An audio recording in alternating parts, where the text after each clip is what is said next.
So now let's come to the last topic we wanted to address. As I mentioned, it's fraud in Treasury, so internal, external fraud, so sometimes a combination of both. So just to give you some idea of the classic cases of frauds we are, let's say, seeing, and I'm sure that some of you have been facing or heard of stories about that. And again, as we say, it's like doping in sports. So the fraudsters are also smart, and the more the, let's say, technology evolve, the more so the fraudster could be using developed technologies, deepfake audio, videos, etc. So we see that it's quite important.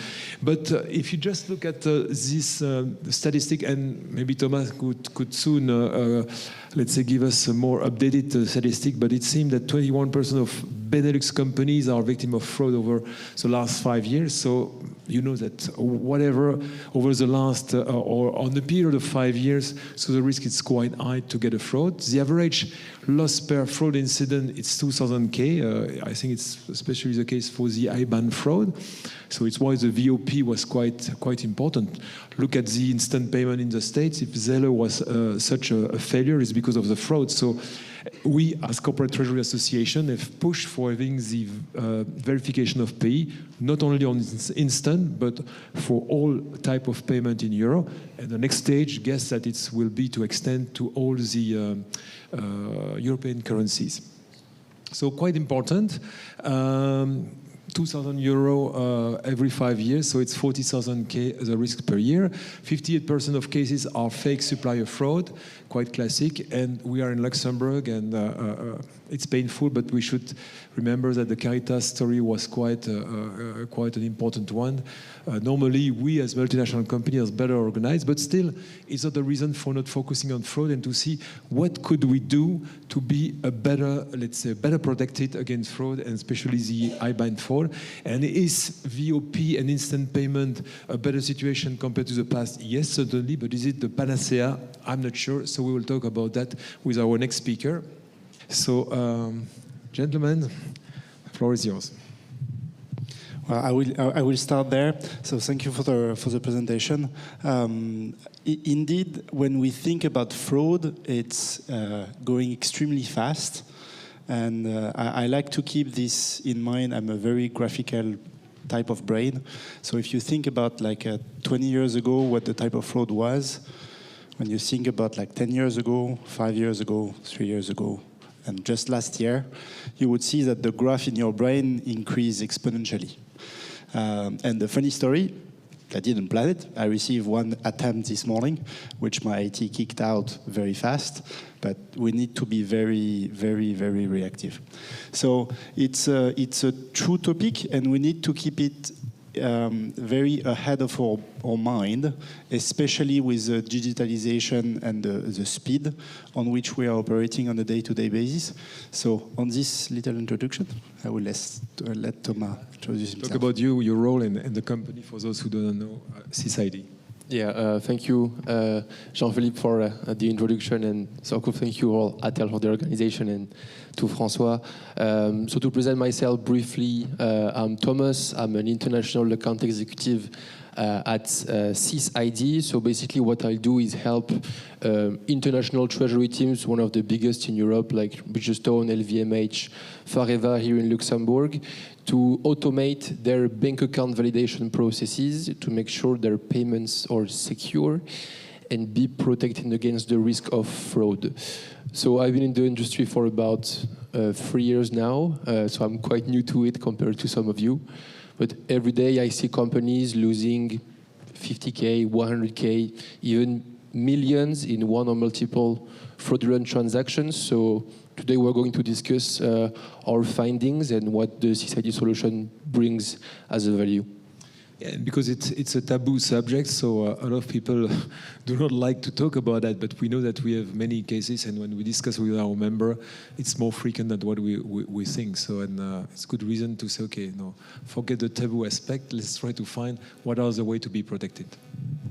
And Thomas, can you potentially drive us through the, let's say, current type of fraud and the pattern that we see nowadays? Definitely. So historically, we see three major type of frauds. The first fraud we're going to talk about is the typical fake supplier fraud. So the average loss for this one will be about $50K. We see it on more or less 58% of the cases. That's typically when the fraudster will hack the email address of your vendor and send you a forged bank certificate, for example, or also when the fraudster will ask for a modification of the banking details. What we also see is the fake president fraud. This is the typical one where the CEO or the CFO of the company will send you a message about this secret transaction you have to perform, this urgent payment. So here we see that the amounts are quite higher. It's 140K on average for 24% of the cases. And we also have the fake employee fraud. So this is when the fraudster will try to impersonate one of your employees to actually try to rob the salary. This is also very frequent. So interesting to look, of course, at the amounts we're mentioning here. I would like to highlight one thing is that you shouldn't just look at this number. Let's imagine that you as a company have a 10% margin, for example. If you have a $50K fraud, you need to make an additional $500K for the damage that was done by this fraud. So it's actually way more than only this amount. And apart from that, you have a reputational impact with the banks, with your vendor. You can also be sure that your cyber insurance premiums are going to be way higher after this fraud. Yeah, of course, there's also internal pressure that comes after this fraud. So we discussed those ones. Nowadays, we also see the fraud driven by AI. So fraudsters will leverage the latest fraud techniques such as voice scamming, deepfake. We had this case in Hong Kong last year of a company that got robbed 26 million euros. So the treasurer got into a meeting room with the CFO and the CEO. He executed the payment, but actually everything was fake. It was a deep fake of his CFO, voice scamming of the CFO and CEO, and he executed the payments. It can happen to all of us in the room here. So yeah, AI is the latest trend we see regarding fraud lately on the market. Yeah. And I would add maybe one other KPI which you should all have in mind. We are having a hard time to implement it at Deere. It's actually a KPI that we are trying to review every month, which is how many attempts did we receive at any layer of the company. And it may be like 2,000 attempts, 0 success. But the fact that you know that you have 2,000 attempts on a month, I mean, we are 80,000 employees worldwide, it makes sense. Still, it's a lot, which means that you need to work on your employees, you need to train them, you need to work on your systems, you need to stress test yourself. It's not only financial numbers, but it's also what matters to your team and your board, which is how many attempts are you facing every day. So on this, I would push it on the framework perspective, and I would be interested for you, Thomas, to explain us a bit what would be the, let's say, the misconceptions or the missing that we have on a regular basis, or what you see with your expertise. Yeah, definitely. So typically what we're going to see in companies are 3 different use cases. The first one are manual verification. So that's your typical bank certificate callback. What happens with this one is that it's clearly time-consuming for an AP team or a shared services center. We know that to control one bank account, it takes roughly 20 minutes. The email you need to send, maybe the follow-up, the callback, you need approximately 3 to 4 callbacks to validate one bank account. So it can really add up very fast and create, at the end of the day, operational inefficiency. You have a high risk of error because you remain using human verifications. So it's still exposed to forged bank certificates, to AI-driven fraud. The second one are bank services. We discussed a little bit about VOP at the beginning of this session. So what we see is that VOP is nowadays a positive initiative, but it's quite limited when it comes to verifying bank details. The first thing is that it comes too late inside your P2P chain. Just before paying, VOP is going to tell you impossible match, no match, close match. What do you do in this case? You have to go back to your AP team to perform a new check and go back to Treasury. Maybe it's still not right because you don't have the right company name or beneficiary name. So you go back to AP and then back to Treasury, so it can not be very efficient. It covers only SEPA payments. So if you have vendors in the US, in Asia, they are not going to be covered. And it's also poorly integrated inside ERPs or TMSs. And the last one that we also see, it's micro deposits. Some companies implement it. Actually, what we see is that it's hardly scalable for large organizations because it has a cost to actually process those micro deposits. And actually, when it comes to fraud prevention, it can also be quite ineffective because you can validate the bank account of a fraudster using micro deposits. So yeah, this is typically what we see. And that's actually a pretty good point, which is when then you take this into the full spectrum process. So if you put yourself in more an holistic perspective, let's say, I would be interested to see, let's say, what would be the sweet spots for the fraudster to identify where they can act. And this is also back to you folks.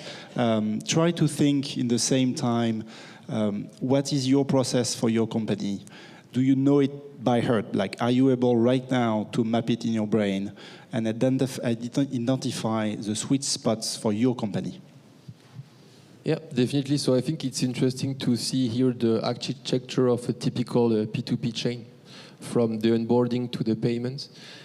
Typically, our clients at Sis-ID are going to run a check at different steps of this P2P chain.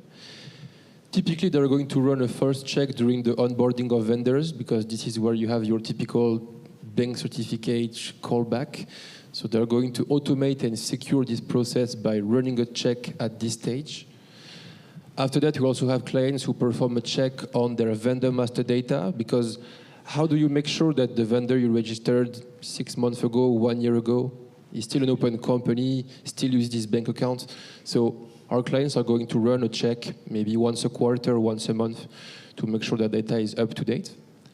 And after that, we also have clients who perform a check at the last stage of the payment chain, which will be the treasury phase, to perform a last check before payment. This also protects them against the risk of internal fraud, because that's something that unfortunately can happen. By putting a last check before payment, you make sure that your whole P2P chain is actually safe. So yeah, it's important to have different steps of control inside this chain. I would open quickly to the floor. Does everyone has some questions? If you map your process, your own process in your brain, based on what we just discussed, do you have some question on how, for example, how can we assess or weak points? No one has issues with fraud. I love it. I need to learn from you guys. So Thomas, maybe you can help us there, like in a theoretical perspective, what would be the place where a treasurer can potentially, let's say, best assess where the risk is in his structure? Yeah, I think to assess your current situation, this is very personal, so it will be different from one company to another. But I will say, go ask your AP teams. Go ask your shared services center, how do they deal with bank account validation? And maybe there you're going to see some security gaps, just when calculating also the time that they do spend on those bank account validation processes. It can really add up very fast. And also something that our clients look at when they implement Sis-ID is the cyber insurance optimization that they can have, because when you implement a bank account validation solution, you can actually optimize your cyber insurance fees. This is something that our clients leverage from Sis-ID. And is there any, let's say, early warnings that we can add in our KPIs, like for example, it's if XYZ happens, and maybe I need to be cautious on this topic. Again, I'm a big fan of KPI. It helps a lot. It's hard and a pain to follow on a day-to-day basis, but if you have some items that you would recommend us to follow. Yeah, the item I'm going to recommend to follow is actually not a KPI, but it's to be overly confident. I say it because I've been doing this job for 3 years, and I've seen companies telling me, we have the best processes, we're bulletproof, we cannot have a fraud, and they called me back 6 months after asking for a license. So yeah, I will say being overly confident. Even us at Sis-ID, we are experts in fraud, and every green score we give, every positive results we give comes with a guarantee, because we have to be very humble against fraud. You never know what can happen. We never activated the guarantee in 10 years of existence, so this is a good thing for us. But I will say, yeah, always trying to reassess the current processes you have in place. And is there any, let's say, number one misconceptions that you see over your let's say, customers or in the market in general that treasurers are usually failing at? Yeah, one misconception I'm going to talk about regarding fraud prevention is thinking that having a bank account validation tool is a cost. For me, it's an investment, because you just mentioned that, for example, you got targeted by a fraud this morning. All of us get targeted by fraud. So you should see investing in a tool a safe way, a positive thing for your business, also a positive impact for your vendors. They're going to see that you have fraud prevention measures in place. So I would say, yeah, definitely not relying on human verifications anymore. Take the step and invest in a bank account validation solution. On the funny part is, I was meeting with Sis-ID something like a year and a half ago, and then I went to my treasurer in the US, and I was like, oh, maybe we should do something. And then he looked at me and he was like, okay, but what is the risk? Like, what risk do we have? Like, do you have numbers? That's why we implemented the tracking of how many attempts do we receive on a regular basis.